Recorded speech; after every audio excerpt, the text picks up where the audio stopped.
C'était le 11 septembre dernier. La journée avait pourtant bien commencé pour Lucienne et François Denisou. Mais après le déjeuner, le comportement de François inquiète soudain son épouse qui appelle les secours. Elle a vu chez son médecin des affiches sur les AVC, des caillots qui empêchent le sang de circuler dans le cerveau. Il me parlait et je lui disais mais arrête de faire le saut comme ça, je comprends rien de ce que tu me dis. Je dis mais parle comme il faut enfin. J'avais la bouche en biais. Et le bras est tombé. Alors elle m'a bousculé un peu, elle m'a assis sur une chaise et elle a appelé ma fille et puis les secours. Ça fait quand même 63 ans qu'on est mariés. J'ai vraiment peur.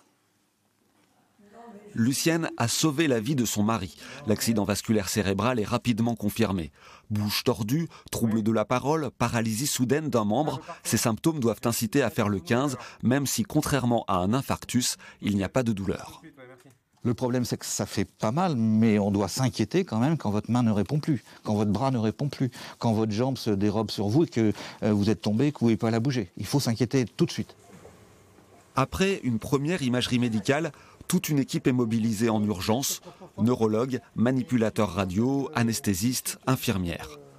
Un cathéter est introduit dans une artère de la jambe du patient pour conduire les instruments jusqu'au cerveau.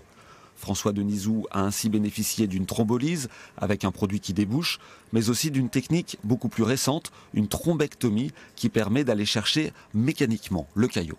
Une fois qu'on est en position, qu'on a franchi le caillot, on peut déployer ce stent, voilà, qu'on voit ici. On le laisse déployer pendant environ 1 minute, histoire qu'il puisse bien s'impacter dans le caillot et que ce caillot, ensuite, on puisse le retirer comme un espèce de filet. Ça va attraper le caillot et permettre la revascularisation du cerveau. Tout est protocolisé pour intervenir le plus rapidement possible. L'enjeu est d'éviter une invalidité définitive.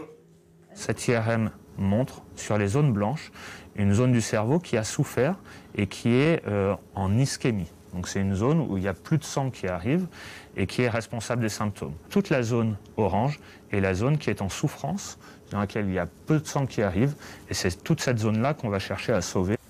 François Denisou a été traité à peine 2 heures après les premiers symptômes. Aujourd'hui, il a complètement récupéré, il ne gardera aucune séquelle. Pour les soignants, la marge de progression, c'est encore l'information du grand public. Il faut composer le 15 dès l'apparition des symptômes.